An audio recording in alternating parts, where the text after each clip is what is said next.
Olivier Biret, bonjour. Bonjour. Alors, vous êtes économiste, actuaire de profession, vous intervenez régulièrement sur BFM TV. Vous faites partie du groupe des Éconoclastes avec Olivier Delamarche, Philippe Béchat notamment.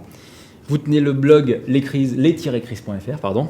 Vous faites partie de l'association Diacrisis, qui a pour but la recherche de l'information et de l'éducation au public à propos des crises. Alors merci d'avoir accepté l'interview de l'agence Infolibre. On va commencer tout de suite par la première question. Est-ce que vous pouvez nous présenter succinctement le métier d'actuaire et est-ce que vous avez encore du temps à y consacrer ? Le métier d'actuaire est un métier de gestion du risque dans le secteur assurantiel et financier. C'est, on va dire, l'équivalent de l'ingénieur dans les compagnies d'assurance. Le but étant pour faire simple, de tarifer, de faire les comptes des entreprises pour éviter qu'elles fassent faillite. Est-ce que vous avez encore du temps à y consacrer par rapport à toutes vos activités ? On essaye, les activités, c'est soir et week-end. Oui. D'accord. Heureusement.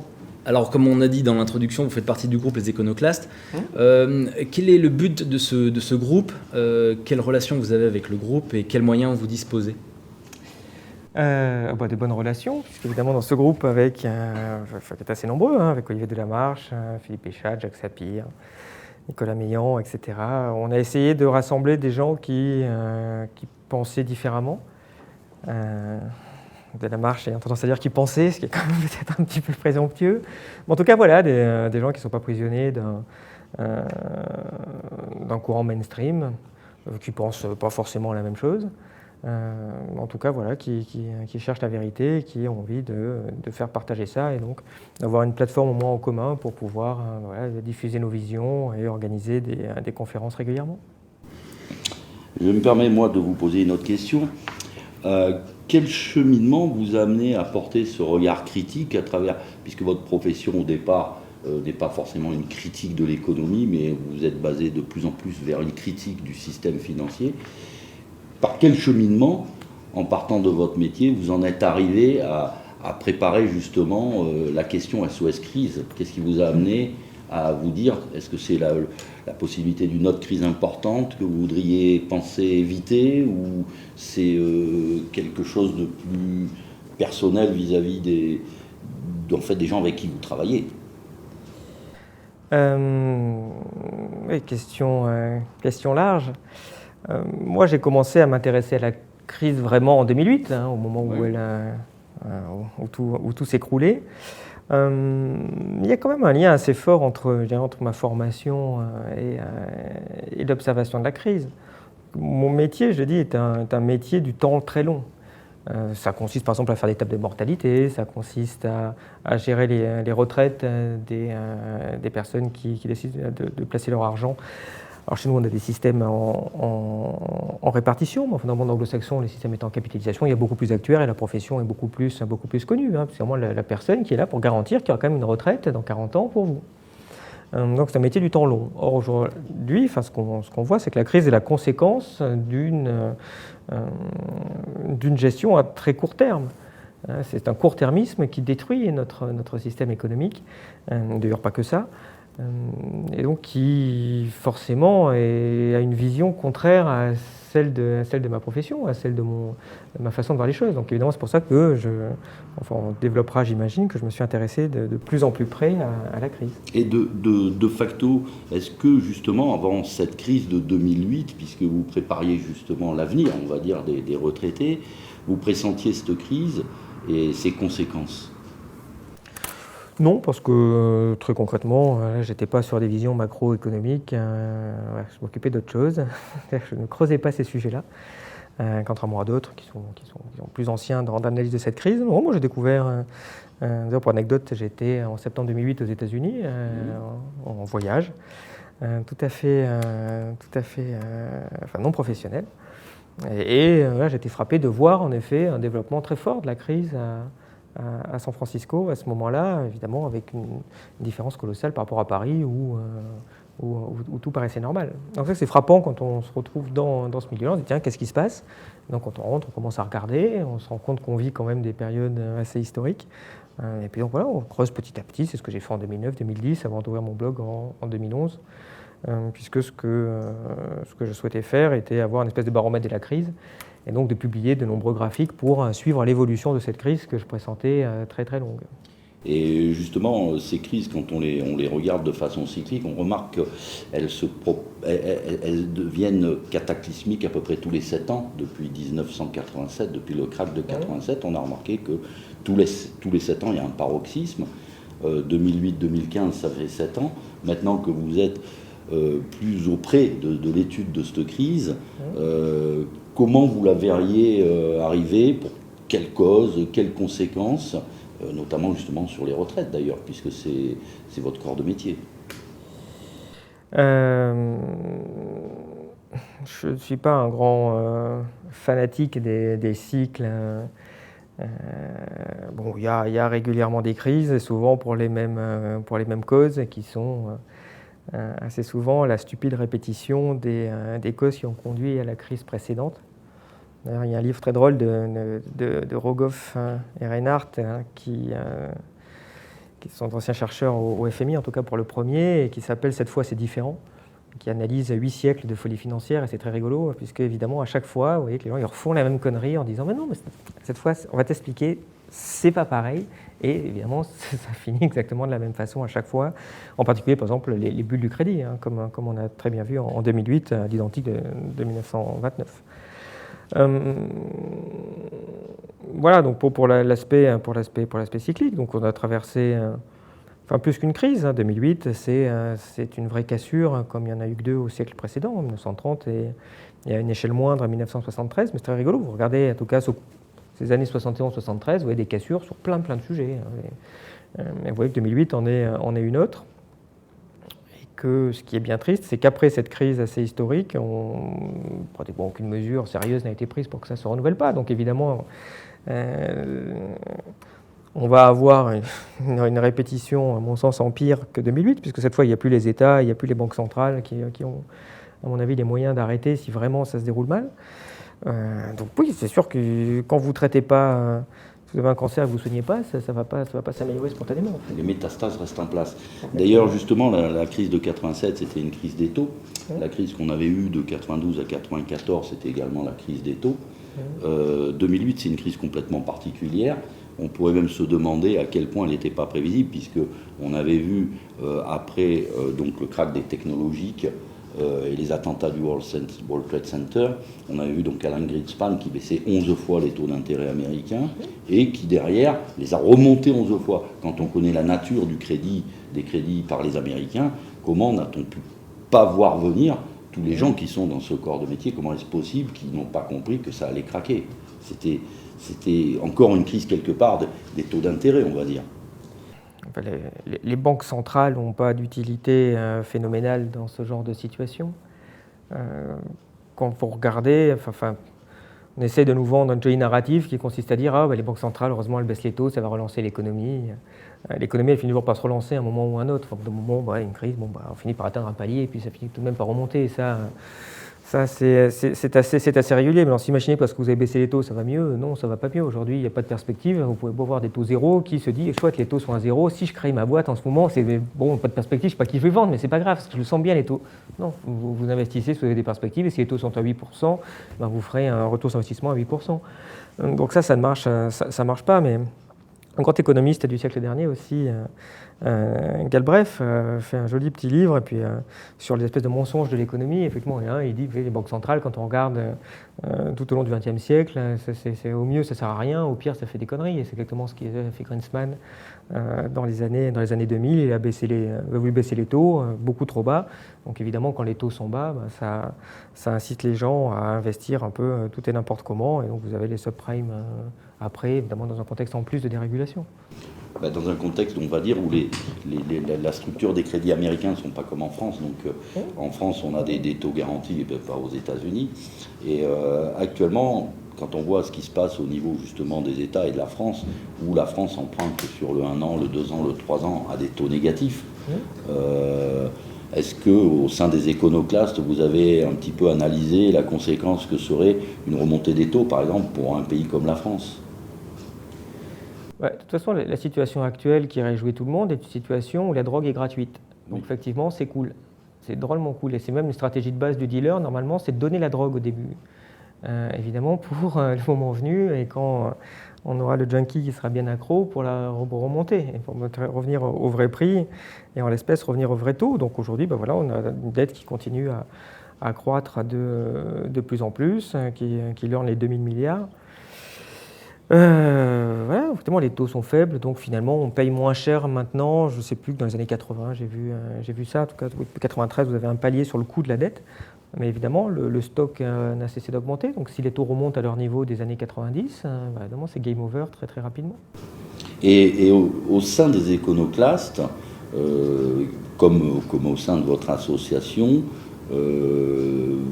est-ce que vous avez fait une estimation, par exemple, de quelles conséquences aurait, par exemple, une remontée de 1% simplement sur le 10 ans français? Mais de toute façon, ça dépend de quoi vous regardez. Si on regarde que sur le financement des États, derrière, ça coûte de plus en plus. Vous appliquez le 1% quelque part à l'ensemble de la dette au bout de 6-7 ans. Donc vous voyez que c'est un coût qui est colossal quand c'est 2000 milliards. Donc 100 milliards, vous savez qu'à terme, c'est censé faire 20 milliards. Mais ce genre d'estimation n'a pas grand sens, puisque de toute façon, vous êtes sur un système de dette qui est un système de Ponzi, en fait. Donc tant qu'il y a de la confiance, ça tient. Quand il n'y a plus de confiance, ça ne tient plus. Le besoin de financement de la France à un an est de l'ordre de 450 milliards maintenant. C'est un peu baissé. Autrement dit, il faut trouver 450 milliards à un an. Donc c'est les marchés financiers qui généralement prêtent pour financer en petite partie le déficit de l'année et surtout pour financer les tombées des prêts précédents. Donc en fait, vous prêtez de l'argent à l'État pour 10 ans, au bout de 10 ans, l'État vous rembourse. Pour vous rembourser, vous êtes obligé d'emprunter, trouver quelqu'un d'autre qui lui prête l'argent pour vous rembourser. Évidemment, s'il ne trouve pas, il ne peut pas vous rembourser parce que les sommes sont colossales. En fait, à un an, s'il vous faut 450 milliards, l'impôt sur le revenu, c'est 50. Vous voyez à peu près ce que ça représente. Et la dette est de 2000. Donc c'est un système, vu de loin, c'est délirant. Enfin, pour moi, je vois ça, mais après, c'est pas moi qui prête, donc chacun se fait ses idées. Hein. Mais comme c'est les mêmes qui ont prêté la Grèce, je me dis, bon, c'est des gens sérieux. Hein, non, mais comme on voit par exemple la France, à un moment donné, qui s'est fait tirer quand elle a présenté son budget 2015, qui s'est fait tirer les oreilles par l'Europe pour quelques milliards, et qu'il a fallu tirer de tous les bords. On imagine ce que pourrait faire justement cette remontée des taux. Ça serait quelque part un petit peu cataclysmique, je dirais, si on l'analyse au niveau d'une prochaine crise, quoi. Mais c'est comme tout Ponzi, ou le Ponzi il marche ou il ne marche plus en fait. Hein. Oui. C'est binaire, ça ne marche pas mal en fait, en général, ça ne marche plus. Donc soit vous trouvez l'argent pour payer, soit vous ne trouvez plus l'argent pour payer, et puis game over en fait, hein, puisqu'évidemment tout s'écroule à ce moment-là. Et donc vous êtes obligé de faire défaut. Une des caractéristiques de ce qu'on vit aussi, et ce qui est assez amusant, je parlais tout à l'heure du raccourcissement du temps, enfin du court-termisme dans la gestion, mais enfin vous avez aussi un court-termisme dans le passé qui est très très amusant, où les gens, surtout ce qui s'est passé avant Milton Friedman, ça n'existe pas trop, quoi. C'est assez drôle. Pourtant vous ouvrez n'importe quel livre d'histoire économique, vous voyez que les États en fait remboursent jamais leur dette. Vous êtes dans des mécanismes de montée permanente de la dette, jusqu'à ce que des chocs en fait brisent tout à fait ce mouvement-là. En général, c'était de l'hyperinflation. Voilà, les États vous remboursez en monnaie de singe, et puis quand vraiment ça se passe très mal, ce qui est le scénario qui est plutôt devant nous, ils ne vous remboursent pas, quoi. Ils vous disent juste désolé, je vous rembourse qu'un tiers. Vous avez le choix entre un tiers et rien, en fait. Réfléchissez, vous revenez me voir. On a progressé, parce qu'au temps de Philippe le Bel, en fait, on brûlait le créancier, ce qui était peut-être un côté un peu plus rapide, mais un peu plus barbare. Mais ça, c'est systématique. Si vous regardez la dette française, en tout cas, vous avez une ruine des prêteurs à la fin des années 40, vous avez une autre à la fin des années 1910 après la guerre, vous en avez autour de 1870, vous avez autour de 1815 avec Napoléon. Ça, c'est plutôt de l'inflation. Et puis, 1797, vous en avez avec un vrai défaut des 2/3 du directoire. Et justement...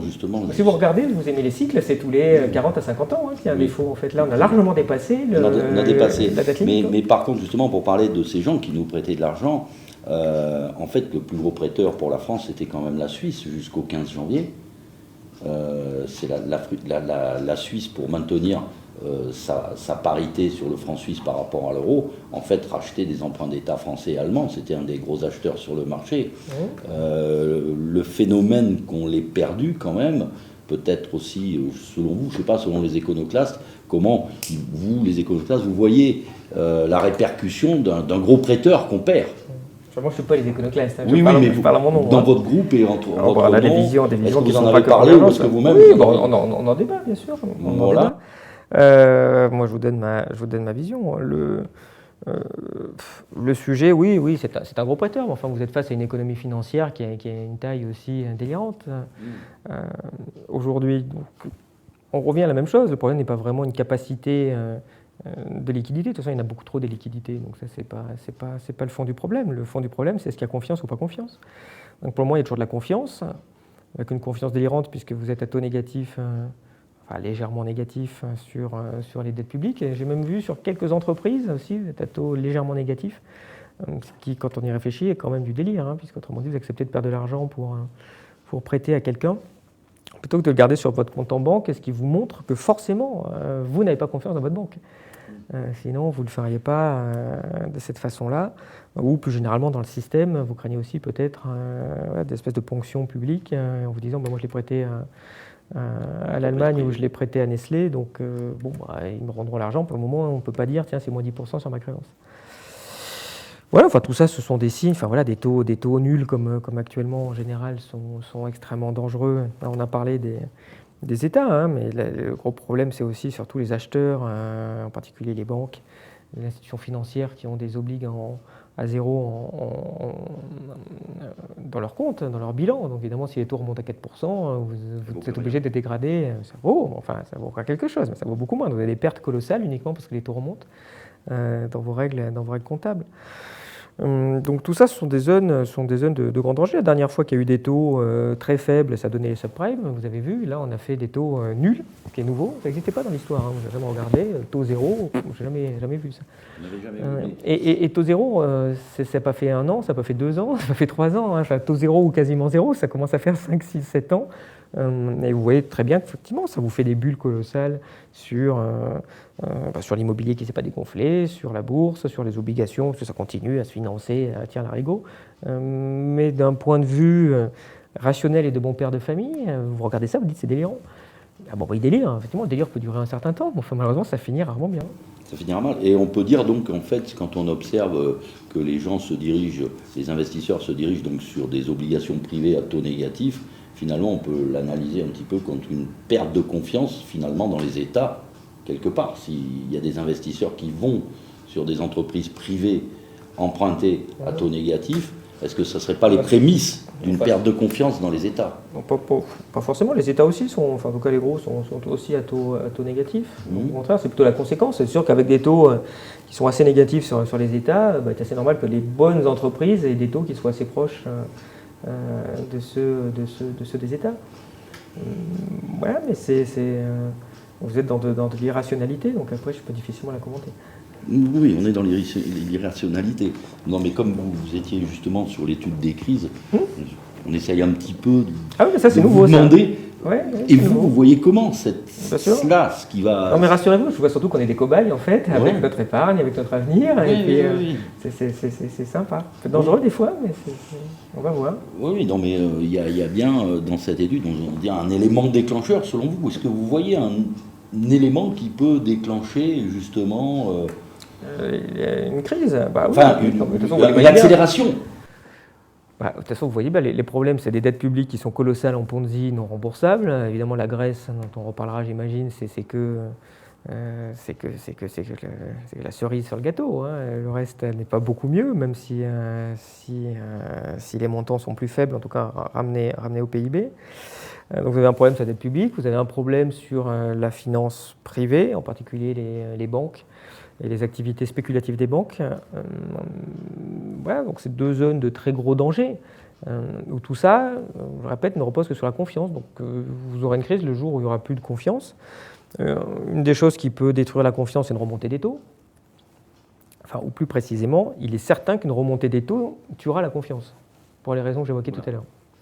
Donc après, je ne sais pas s'il y aura une autre. Alors maintenant, 2 possibilités. Soit il y a des taux à zéro pour des siècles à même, soit...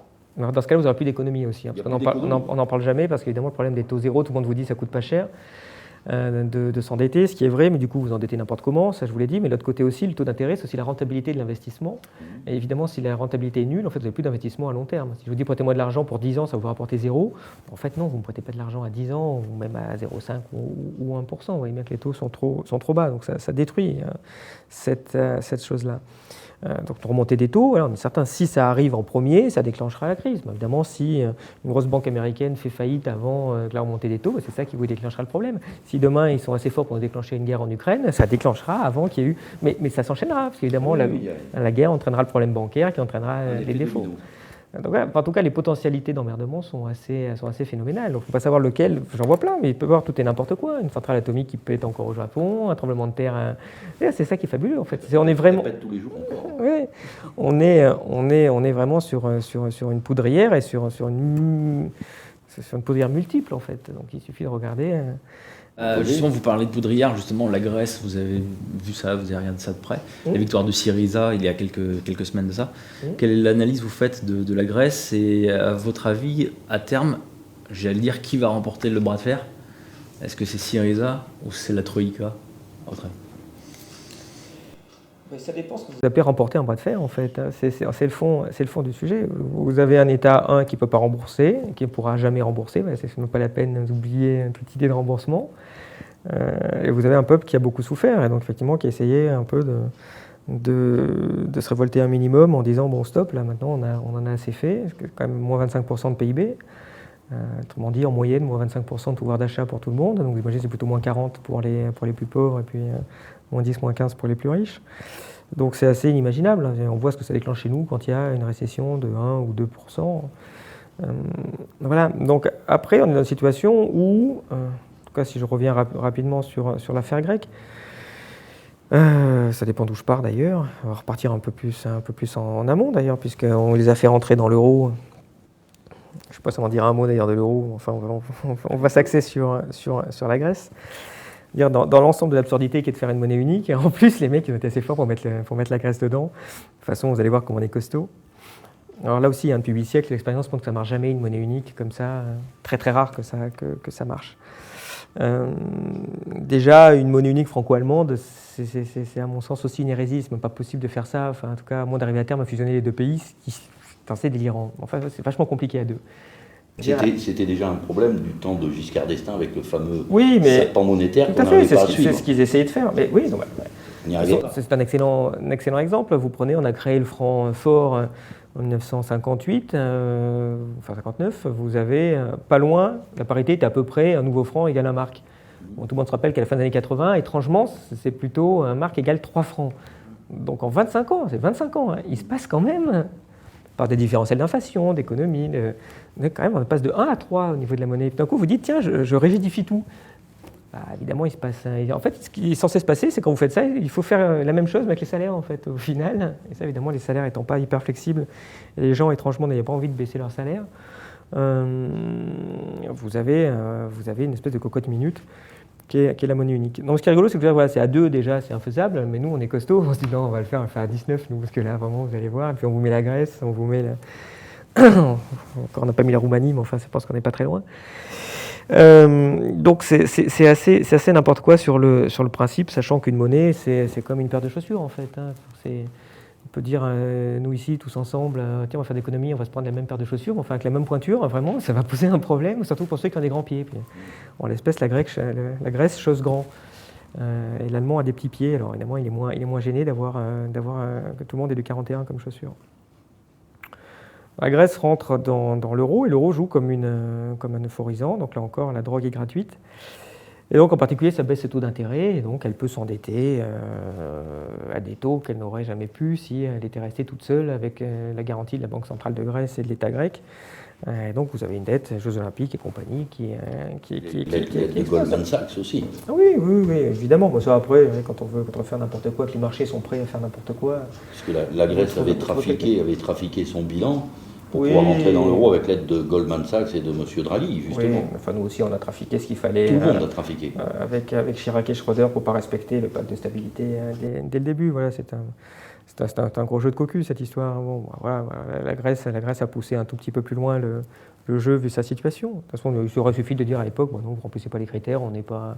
Attendez, revenez dans 5 ans et puis vous rentrez dans l'euro, et on s'en foutait. Non, ça, on a décidé que c'était important de faire par talibanisme, j'ai envie de dire, politique, et il fallait absolument qu'ils rentrent. Pourquoi pas, hein, mais simplement, ce qui est amusant, c'est qu'on est taliban pour faire les choses, mais au moment de payer la facture, alors là, ça ne sert rien en fait. Et donc on n'est pas du tout cohérent. Si c'était important, on peut tout faire. Hein. Si c'est important de faire une monnaie unique, j'ai les moyens de la faire tenir très longtemps. Votre monnaie, effectivement, il faut transférer de l'argent fortement entre l'Allemagne et les autres pays. C'est-à-dire, les Allemands n'ont pas l'air de vouloir. Donc ils veulent de la monnaie, mais ils ne veulent pas transférer, ce qui est un non-sens, tout comme... du temps du franc, évidemment, on transférait de l'argent de la région parisienne vers la Creuse, vers la Corse. Bon, voilà, c'est la contrepartie à faire un pays avec des différences d'implantation géographique, de population, diverses et variées. C'est comme ça ce qu'on appelle un pays. On voit que ça se faisait en France, on voit que ça ne peut pas se faire en Europe parce qu'il n'y a pas la moindre solidarité. Je ne vois pas comment il y en aurait d'ailleurs, puisque il y a quand même cette folie d'essayer de faire une monnaie unique qui serait vraiment la consécration ultime d'avoir construit quelque chose, un vrai pays qui marche où il n'y a rien. On dit, mais c'est pas grave, on va faire la monnaie, puis pour garder la monnaie, on fera le pays. C'est quand même assez, quand même rigolo, hein, vu de loin quand même. Vu de près, ça l'est beaucoup moins. Généralement, disons qu'un pays est une monnaie représentative d'un pays, et là, on a fait des pays représentatifs d'une monnaie, si on peut résumer ce qu'ils ont fait. Oui, mais ils ne représentent rien, parce que tous les pays sont différents. Qu'est-ce qu'on veut faire avec l'Allemagne, la population baisse, l'Angleterre et l'Irlande, la population augmente, ils n'en peuvent plus. évidemment, les Allemands, ils sont vieux, il n'y a personne pour payer leur retraite en répartition, donc ils ont besoin de régimes en capitalisation, donc ils ont besoin d'une inflation très basse. Ce n'est pas que des fantasmes des années 20, ils ont vraiment besoin d'une inflation basse, les Allemands. Alors que l'Italie a besoin d'une inflation un peu haute pour rogner ses dettes. Bon, ce n'est pas les mêmes besoins, pas les mêmes objectifs. Vous voulez mener la même politique là-dessus, donc effectivement, au final, ça fait n'importe quoi chez tout le monde. Évidemment, avec d'autres qui souffrent plus que les autres. Donc, quelque part, inéluctablement, dans le meilleur des cas, une scission entre une Europe du Nord et une Europe du Sud. Dans le meilleur des cas, on peut dire.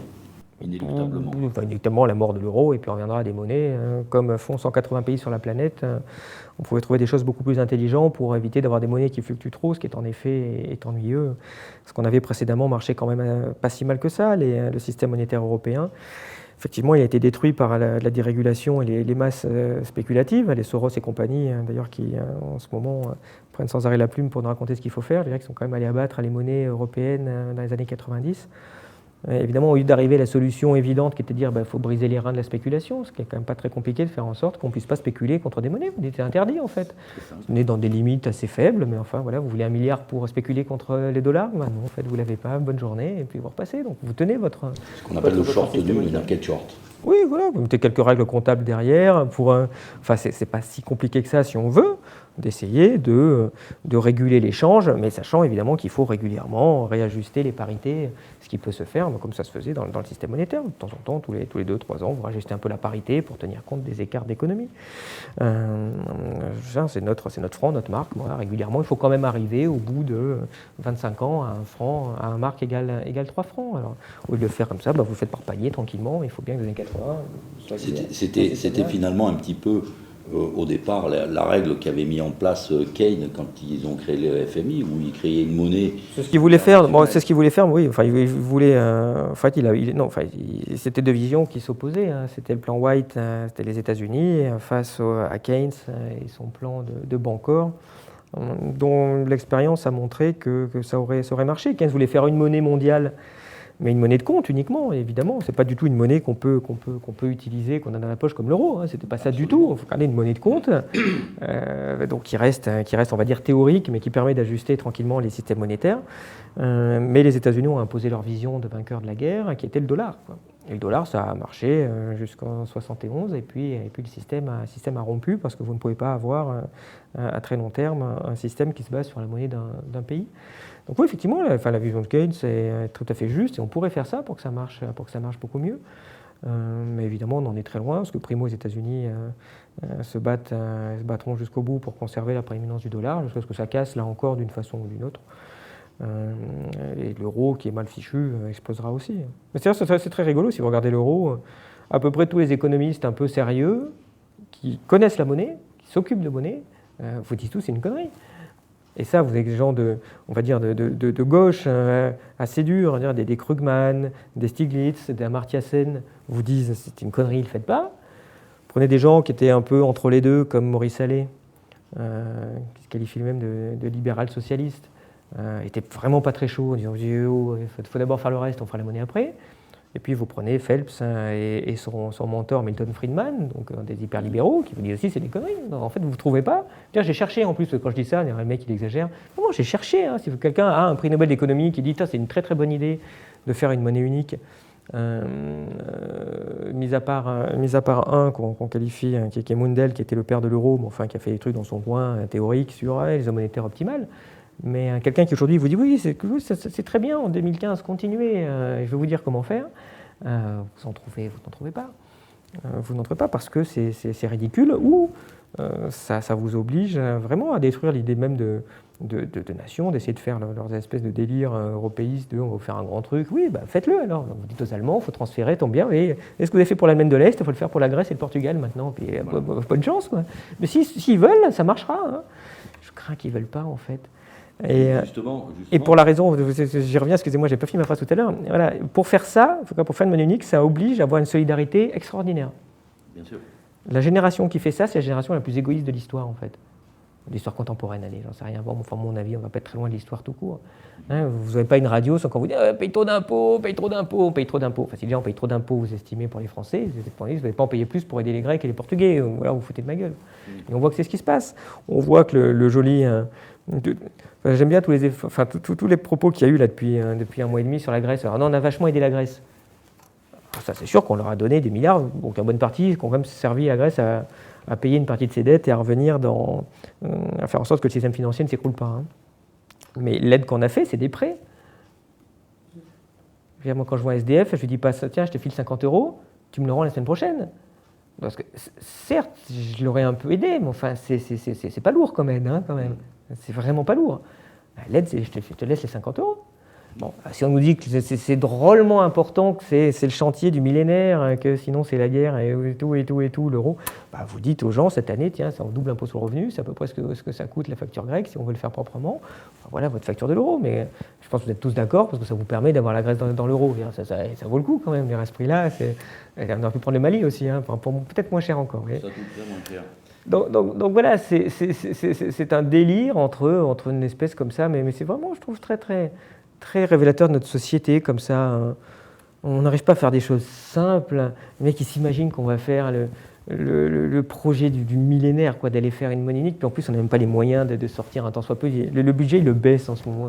Ça fait 2-3 ans, le budget européen à 5 ans, ils veulent baisser les budgets, alors qu'il faudrait monter par 10 pour commencer à ce que ça marche. Donc c'est une espèce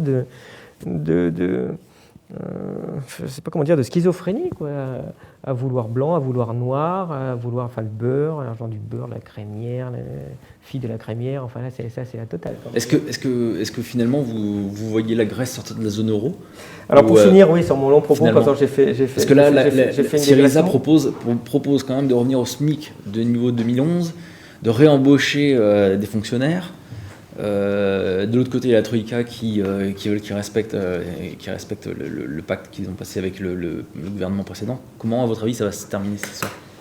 Oui, donc j'avais fini l'histoire grecque. Donc à cause de l'euro, en effet, ils se sont surendettés. Puis ils arrivaient au moment où, voilà, c'est clair qu'ils peuvent pas payer. Donc elle ne pouvait pas rembourser ses créanciers privés. Donc elle a fait défaut sur une grosse partie de sa dette, mais malgré tout, comme les créanciers, c'était aussi ses banques, il y avait des gros problèmes de la Grèce, et donc à ce moment-là, le reste de l'Europe a prêté pour quand même 250 milliards d'euros, ce qui est quand même une somme délirante, pour permettre à la Grèce de se remettre un peu à flot. Et on est dans la situation maintenant où on se rend compte qu'elle ne peut pas rembourser les 250 milliards. Alors, c'est là où les choses deviennent vraiment intéressantes, hein, et où on va commencer à approcher la vérité de la situation et où les masques vont un peu tomber pour voir quelle est la réalité des volontés des uns et des autres derrière les mots. Vous pouvez... je vous rappelle aussi que dans le plan d'aide à la Grèce, elle ne nous rembourse pas. Donc elle est censée nous rembourser plus tard. Et en plus, les intérêts qu'elle nous doit sur ces sommes qu'on a prêtées, elle ne nous les paye pas pour le moment.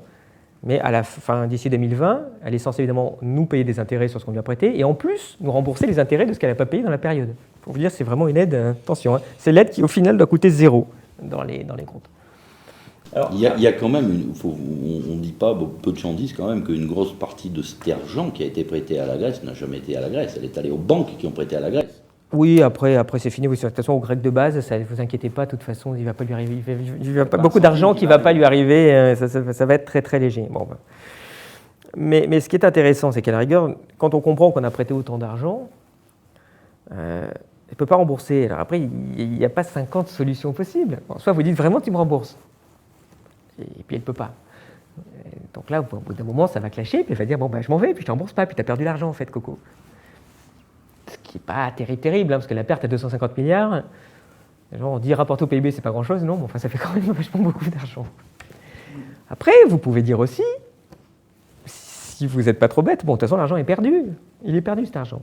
Vous ne le récupérez pas. Bah, vous pouvez dire, alors, ce que je vais faire semblant d'y croire. Puis il suffit de dire à la Grèce, bon, bah, remboursez-nous en 2080, hein, et puis on verra. Donc je garde ma créance, mes 250 milliards, je les mets au coffre, et puis c'est important, parce que dans ce cas-là, évidemment, la Grèce ne vous rembourse pas plus qu'avant. Et vous faites semblant de croire que vous avez une créance qui vaut quelque chose. Donc, autrement dit, vous gardez une espèce de confiance dans le système, et vous ne constatez pas la perte. Vous ne constatez pas la perte. Donc évidemment, c'est une façon de s'en sortir. Si on n'est pas courageux, parce qu'évidemment, il pourrait dire aussi, bon, bah, effectivement, la Grèce, vous restez dans la zone euro, vous ne remboursez pas parce que vous ne pouvez pas, mais nous, l'euro, c'est important, et puis on est des gens, vraiment, la solidarité, vraiment, ça nous travaille au corps, donc bah, les 250 milliards, on va les prendre, en fait, et puis vous pouvez dire aussi, voilà, on peut faire semblant qu'un jour elle remboursera, et puis vous faites durer votre système. Ce serait une façon de sortir de la crise, qui n'est pas la plus courageuse, mais après tout, bon, si je me mets à la place de des eurocrates, c'est une façon de faire continuer votre système de Ponzi encore un peu plus longtemps. Donc ce serait une façon de s'en sortir, on aurait pu faire ça en fait. Mais on voit qu'on ne veut pas le faire. Après, les Allemands vous disent, oui, ces Allemands sont rigides, ce qui est vrai. Mais enfin, à contrario, aussi, bien évidemment, quand vous faites ça, vous risquez fort d'avoir l'Italie et l'Espagne qui vont venir vous dire, excusez-nous, parce que nous aussi on peut vous rembourser si ça ne vous dérange pas trop en 2080 en fait. Et donc vous allez avoir une contagion. Évidemment, ça ne pouvez pas le supporter parce que ça, les pertes sont plus de 150 milliards, mais enfin, au final, on ne sera pas loin d'un zéro de plus quand même. Et puis malgré tout, dans ce système-là, il faut qu'il rentre un petit peu d'argent pour faire semblant. Oui, c'est ça, oui. Dans la confiance. N'est-ce pas ? Voilà, parce que c'est un peu l'histoire du gars qui est en surendettement, oui. Et puis il devrait 100 000 euros, mais il rembourse 15 euros par mois. Oui, donc, c'est ça. Non, voilà. mais vous avez tout à fait compris. C'est exactement ça, c'est un surendetté, et puis après, bon, au bout d'un moment, qu'est-ce que vous faites avec le surendetté ? Et le métier du banquier, normalement, consiste à couper, au bout d'un moment, dire j'arrête, et puis je prends ma perte, quoi. C'est ça le métier du banquier. Sauf qu'ici, on ne peut pas la prendre, la perte, parce qu'elle est trop forte, et elle est en plus inacceptable politiquement. Mais donc, on voit qu'on est, quelque part, en termes un peu de théorie des jeux, ou en tout cas de stratégie de négociation, qui est assez étonnante, parce que si elle se met en défaut, il y a tout qui pète, donc on ne veut pas qu'elle soit en défaut, donc il suffirait de dire tu nous rembourses plus tard, puis oui, mais nous rembourser plus tard, les autres vont me dire pareil, puis s'ils me disent pareil, ça pète le truc, donc je ne vais pas l'autoriser à rentrer dans le jeu, donc ça va péter tout de suite en fait. Oui, parce que de toute façon, le système est destiné un jour ou l'autre à exploser, donc évidemment, vous n'avez pas de stratégie logique sur cette situation. D'ailleurs, Varoufakis, je crois, est un spécialiste de la théorie. Oui, c'est pour ça que j'en parle. Donc c'est assez intéressant, même si voilà, je ne sais pas quel est le vrai jeu des uns et des autres. Mais ce qui est intéressant aussi, et c'est le dernier point avant de faire une petite conclusion sur la Grèce, c'est quel est le jeu de l'Allemagne derrière. Parce que les Allemands, pour le moment, l'euro, c'était optimal pour eux. Évidemment, c'est le plus gros, c'est pratiquement les seuls bénéficiaires d'ailleurs de l'euro au niveau de leur économie. Donc c'est optimal, mais c'est pas durable. S'ils ont dessous de bon sens, et je pense qu'ils en ont, ils ont compris qu'au bout d'un moment, voilà, leur petit truc c'est sympa. En fait, je sais pas moi, ils vont au self-service, ils mangent et puis ils payent pas, quoi. Donc c'est bien comme truc. Hein. Mais il y a un moment, on dit bon, t'arrêtes et puis tu payes en fait. Finalement, celle qui aurait le plus intérêt à sortir de l'euro, c'est l'Allemagne. Finalement. Oui ou non. Elle a pris la grosse oui part ou du non, gâteau, ça dépend. Maintenant, oui, vous êtes un jeu, vous ne savez pas, vous pouvez toujours dire si ça dure un an de plus, j'en profite un an de plus. Oui, c'est toujours en termes de psychologie sociale très intéressant. Mais on pourrait dire qu'actuellement, théoriquement, finalement, le pays qui aurait le plus intérêt à sortir de l'euro, ça serait finalement l'Allemagne. Mais ça dépend ce que vous appelez intérêt et pas intérêt. De toute façon, quand vous sortez de l'euro, ça se passera mal puisque ce sera la conséquence de la connerie que vous avez faite de faire une monnaie unique. Mais simplement, voilà, vous prenez une petite baffe à la sortie et puis au bout d'un an, 2 ans, 3 ans, normalement, votre économie va redémarrer à sa bonne parité. C'est quand même une vraie bouffée d'oxygène. Notamment, ce qui peut arriver de mieux à la Grèce, c'est d'avoir une drachme à 1 demi-euro. Bon, j'exagère un peu, c'est un peu plus qu'un demi-euro la vraie parité. Vous vous rendez bien compte que ça veut dire que la semaine en Grèce va passer de 600 € à 300 € pour vous. Donc ça va booster son tourisme à la Grèce. Enfin, c'est sûr. 100 000 d'olive, elle va coûter 2 fois moins cher pour vous l'exporter. Donc c'est ça qui relance une économie derrière. Donc c'est vraiment important. Mais malheureusement, vous avez greffé derrière dessus aussi pour la Grèce un côté symbole. Et en tout cas pour la Grèce, c'est aussi un symbole d'appartenance. Enfin, de la sortie du tiers-monde, quoi, j'exagère à peine. Pour eux. Donc, effectivement, vous avez encore une bonne partie de la population, une vaste majorité de la population qui ne veut pas quitter l'euro. Et vous voyez cette pauvre Grèce avec ses pieds taille 46, dans des chaussures, dans des sabots taille 41, qui se roule par terre parce qu'elle a mal et qui ne veut pas enlever les sabots. Alors vous dites, bon, la gangrène va enlever le sabot, au bout d'un moment ça finit comme ça, faut pas rêver. Mais c'est assez triste, parce que l'intelligence aurait consisté quand même à enlever le sabot. On ne sait pas trop ce que va faire la Grèce en l'espèce. Et pour finir sur l'Allemagne, si l'Allemagne comprend que ça ne va pas durer très longtemps, elle peut avoir intérêt à déclencher la crise pour en sortir. Puisqu'évidemment, l'Allemagne ne voulant pas payer et ne pouvant pas payer, puis il n'y a pas de raison qu'elle paye. Enfin, est-ce que nous, on accepterait de payer des sommes folles pour d'autres pays? Enfin, on voit bien que non. Donc elle pourrait dire, en théorie elle pourrait dire ça, en pratique elle ne peut pas le dire, parce qu'évidemment quand vous êtes l'Allemagne, après la Première et la Deuxième Guerre mondiale, vous ne cassez pas l'euro en fait. Ou en tout cas quand ça arrive, vous dites ah ouais, c'est la faute des Grecs. Donc évidemment l'idée de trouver un bouc émissaire dans l'histoire, et en cas de grave problème monétaire, si l'Allemagne ne veut pas garder l'euro, il ne peut pas y avoir plus belle affaire que la Grèce pour casser le truc et dire ah, c'est la faute des Grecs, ils avaient promis, ils n'ont rien fait, blablabla, c'est pas ma faute, j'arrête. Mais je ne sais pas quelle est leur vraie stratégie, puis elle est compliquée, ils sont tiraillés, j'imagine. Mais on verra. Si on les sent très durs pendant très longtemps et que le jeu casse, on pourra dire aussi, tiens, c'était aussi que l'Allemagne finalement ne voulait pas la monnaie, parce que si on en veut, il suffit de dire, vous nous rembourserez plus tard. Un peu de souplesse, ça permet d'en sortir. On voit très bien que tout de même Syriza a mis de l'eau dans son vin, et quand on regarde leurs demandes, elles ne sont pas délirantes non plus. Ce n'est pas le problème du Parti communiste non plus qui demande. Mais bon, pour le moment, l'Allemagne a dit non à tout. Moi, je regarde et je me dis, tiens, c'est vrai que les Allemands, ils n'ont pas l'air de vouloir vachement conserver l'euro. Là, on en est dans une phase où, en ce jour, on n'a pas encore les demandes finales de la Grèce. Bon, pour le moment, la Grèce a sorti un peu le pavillon, le drapeau blanc, en disant, bon, pouce, donnez-moi de l'argent pour 4 mois, et puis je me remets un peu sous vos fourches semi-codines. Bon, en tout cas, je vais vous faire des propositions. Je ne sais pas si les propositions seront acceptables et acceptées. On peut penser, si on en est arrivé là, sans doute. Et que Syriza, en effet, a fait un peu marche arrière. Mais marche arrière, pourquoi? Et c'est encore tôt pour le dire. S'ils se sont rendus compte que ça ne passe pas et que quelque part ça cassera, peut-être la position de Varoufakis en ce moment, il est assez logique de dire je vais essayer de prendre 4 mois de plus pour préparer une sortie de l'euro, parce que ça ne se fait pas non plus. Les gens disent ouais, mais le gars, il n'a pas tout cassé. Oui, enfin, pas tout cassé. C'est-à-dire que le système est en faillite la semaine prochaine, quoi. Donc ça se prépare. Hein. C'est bien d'avoir des billets imprimés, par exemple. Ça ne se fait pas non plus en 2 minutes. De négocier une aide avec la Russie.